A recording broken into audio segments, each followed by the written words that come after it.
వాసు వాసు గారు sir, actually recent issue అందరికీ తెలిసిందే. ఐబొమ్మ ఆ పలానా రవి ఎవరైతే ఉన్నారో తనని అరెస్ట్ చేయడం జరిగింది. బట్ చాలామంది పీపుల్ ఏంటంటే అదొక తను ఒక మహత్కారం చేసినట్టు అందరూ కొంచెం దాన్ని అలా ఆ వేలో తీసుకెళ్తూ ఉన్నారు కదా సార్. అంటే దానివల్ల చాలామంది like coming to film industry చాలామంది నష్టపోయిన వాళ్ళు ఉన్నారు. అదంతా జరుగుతోంది. పీపుల్ పర్స్పెక్షన్ అలా ఉంది. దానిపైన మీ అభిప్రాయం ఏంటి sir? What you will say about that? అంటే వన్ థింగ్ అండి. ఇప్పుడు ఒక తప్పు వల్ల ఇంకొకరికి బెనిఫిట్ జరిగి వాళ్ళు ఆనందంగా ఉన్నారంటే అది their point of view. But my question is ఒకటే ఏంటంటే, రేట్లు పెంచేశారు అందుకని చెప్పి పైరసీ జరుగుతుంది.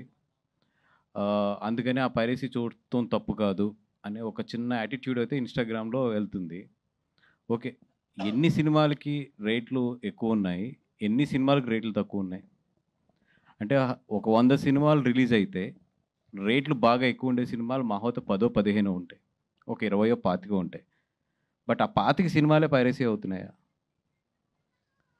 ఆ 25 సినిమాలే పైరసీ అయ్యి ఆ 25 సినిమాలనే చూస్తున్నారా?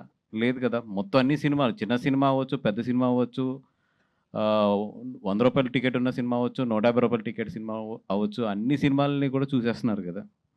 నిజంగా ఆ మాట కరెక్ట్ అయితే మీరు రేట్లు పెంచడం వల్ల మేము చూస్తున్నామంటే చిన్న సినిమాలు ఏవైతే ఉన్నాయో వాళ్ళు నిజంగా చాలా కష్టపడి చేస్తారు ప్రొడ్యూసర్స్. అండ్ సెకండ్ థింగ్, అట్లాంటి ప్రొడ్యూసర్స్ వాళ్ళ ఆస్తులు తాకట్టు పెట్టి చేస్తారు.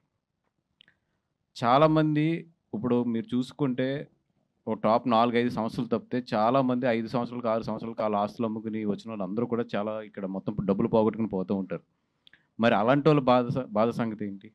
ఈ పైరసీ వల్ల చాలా మంచి సినిమాలు కూడా రెవెన్యూ లాస్ అయినాయి గదా! అట్లాంటోళ్ళ సంగతి ఏంటి మరి? అంటే ఇయన్నీ గూడా అంటే హ్మ్, జనరల్ ఏంటంటే ప్రొడ్యూసర్స్ అంటే ఏదో డబ్బులున్నవోళ్ళు ప్రొడ్యూసర్స్‌కి ఏం పర్వాలేదు కొంచెం లాస్ వచ్చినా అంటే అందరు ప్రొడ్యూసర్స్ అట్లా కాదు. ప్రొడ్యూసర్స్‌కి ఉన్న కష్టాలు మేము మాట్లాడడం బయటకంతే. ఎందుకంటే ఎప్పుడో ఒక హైప్‌లో ఉంచుతాం దాన్ని. ఎందుకంటే ఆ గ్లామర్ అట్లాంటిది. ఈ ఇండస్ట్రీలో అట్లాంటిది. బట్ షర్ట్ ఇప్పితేనే తెలుస్తాయి ఎనకాల మా అందరికి ఎన్ని వాతలున్నాయనేది. ఆ వాతలు మేము బయటికి చెప్పుకోలేము కాబట్టి అండ్ మన ప్రొడ్యూసర్స్ కూడా ఇప్పుడు అంత జరుగుతుంది. ఏది నేను కూడా చూస్తున్నా రీల్స్‌లో చాలా రీల్స్‌లో పర్వాలేదు ఇదేం తప్పు కాదు అది ఇది అని చెప్పి.